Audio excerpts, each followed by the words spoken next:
Bonjour les enfants, on se retrouve donc pour la nouvelle leçon de Taoki sur le livre page 109. Hier on avait découvert cette image, rappelez-vous, le titre c'est la Statue de la Liberté. On voyait donc Hugo et Lily en train de regarder Taoki qui était déguisé en Statue de la Liberté. Ils étaient donc aux États-Unis et donc on va voir justement le texte aujourd'hui. On se rappelle aujourd'hui, on travaille sur le son 1, on a vu qu'il pouvait s'écrire IN, le poussin, ça c'est quelque chose qu'on avait déjà vu il y a plusieurs semaines. A-I-N comme dans la main, E-I-N comme dans le peintre, A-I-M comme dans la fin. Alors aujourd'hui, on va lire les phrases. On commence par la première phrase, comme d'habitude, vous pouvez arrêter la petite vidéo ou lire en même temps que moi, c'est vous qui choisissez. On commence donc la première. Sylvain, c'est un prénom d'un petit garçon, Sylvain donne, attention, pas le on, parce que comme il y a deux N, ça casse le mariage du on. Donc je reprends, pardon.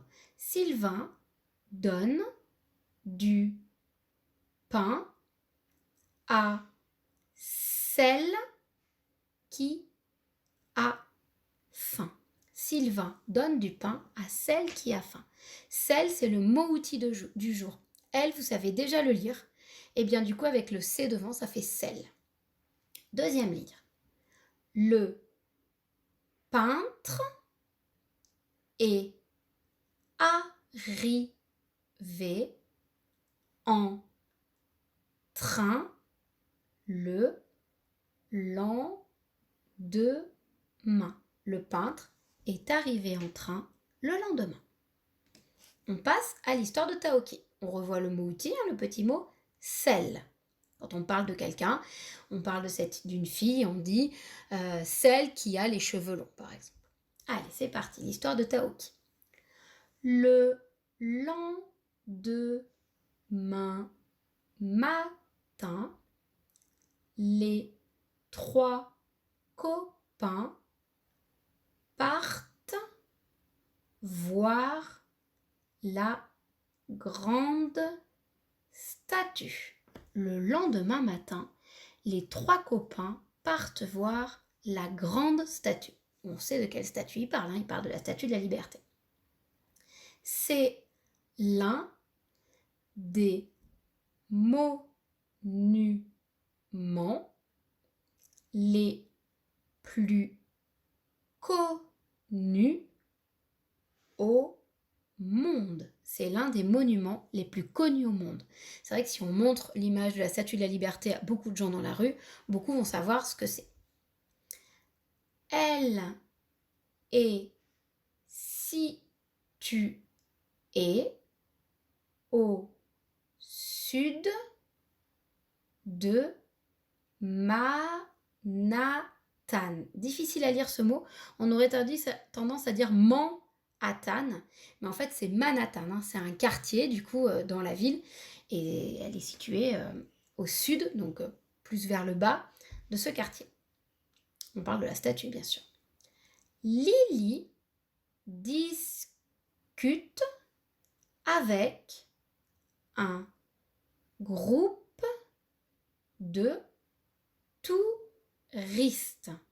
Lily discute avec un groupe de touristes.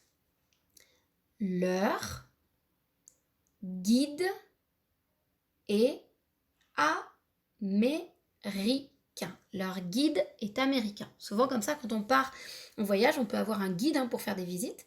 Et donc lui, il est américain. Bon, de toute façon, on est aux États-Unis, donc c'est pas très étonnant. Il raconte à Lily que la statue est le symbole, attention, IM, c'était un 1 qu'on n'avait pas encore vu, mais vous savez que monsieur Y, c'est le cousin de madame I, donc je suis sûre que vous avez trouvé que ça faisait 1. Donc je dis, il raconte à Lily que la statue est le symbole des États-Unis. Il raconte à Lily que la statue est le symbole des États-Unis. Dès qu'on voit la statue de la liberté, on sait que c'est les États-Unis. Et donc là, il y a quelqu'un qui commence à parler, on voit les guillemets. Lors de mon prochain séjour à Paris, dit Hugo, j'irai voir sa copie près de la tour Eiffel au bord de la Seine. Je relis. Lors de mon prochain séjour à Paris, dit Hugo, j'irai voir sa copie près de la tour Eiffel au bord de la Seine. On continue, après je vous en parle.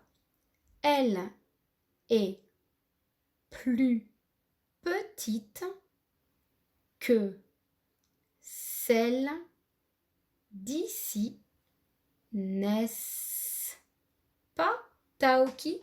Elle est plus petite que celle d'ici, n'est-ce pas, Taoki? Attention, c'est une question, il y a un point d'interrogation. Alors en fait, effectivement, à Paris, il y a une petite statue de la Liberté, une petite copie. Alors pourquoi il y a une copie pas très loin de la tour Eiffel? Tout simplement parce que, eh bien oui, c'est des Français qui ont fait la statue de la Liberté. Alors du coup, on aura l'occasion d'en reparler, je vous expliquerai un petit peu plus, on en avait déjà parlé de la Statue de la Liberté en classe, donc vous essayerez d'expliquer à papa et maman ce que vous vous rappelez, et puis on aura l'occasion d'en reparler ensemble. Et au bord de la Seine, vous vous rappelez, c'est le fleuve qu'il y a à Paris. Debout sur un banc, Taoki imite la statue, une fausse flamme à la main. Debout sur un banc, Taoki imite la statue, une fausse flamme à la main. Et oui, la statue de la Liberté, elle a une flamme dans la main. Donc voilà, on a fini pour l'histoire de Taoki aujourd'hui. On va donc regarder maintenant la page 16 avec les exercices que vous avez donc à faire en lien avec ce qu'on vient d'apprendre. On regarde d'abord l'exercice 6. Et là, comme d'habitude, je vous dis de bien écouter la consigne. On vous demande d'écrire les mots. C'est des mots où il y a le son 1. Mais vous ne pouvez pas encore savoir la façon dont va s'écrire le son 1. C'est pour ça qu'il faut bien regarder ce qui est écrit. Les 2 premiers dessins vont s'écrire avec le son AIN. Les 2 suivants EIN. Les 3 suivants A. Et les 2 suivants, la troisième ligne AIM et la dernière ligne IN. Je vous dis les mots. Bain, pain, il faut les répéter après moi, comme d'habitude. Les freins, la peinture, il a faim, un daim, un sapin, du linge. Bien sûr, on essaie d'écrire en attaché. Ensuite, il va falloir remettre les syllabes dans l'ordre pour écrire des mots. Et il y aura toujours le son 1. Donc on essaye déjà de les lire dans l'ordre. Vin et cri. Ça ne veut rien dire. On essaye de trouver. Le premier, je vous le donne, c'est écrivain. Écrivain, celui qui écrit des livres. Et bien sûr, on pense à bien attacher les syllabes pour que ça fasse un mot. Ensuite, 8e exercice. Il faut relier les groupes de mots pour faire des phrases, puis les recopier en dessous. Alors, je vous montre un essaim d'abeilles. Il va falloir relier soit à donner, soit à et accroché, et ensuite relier encore à sous le toit, un coup de frein. Vous allez relier et recopier, et en dessous faire la deuxième phrase. Tous les mots vont ainsi être utilisés. Voilà, j'espère que les consignes ont été claires, sinon vous n'hésitez pas à me poser des questions. Et puis écoutez, je vous souhaite bon travail et à bientôt!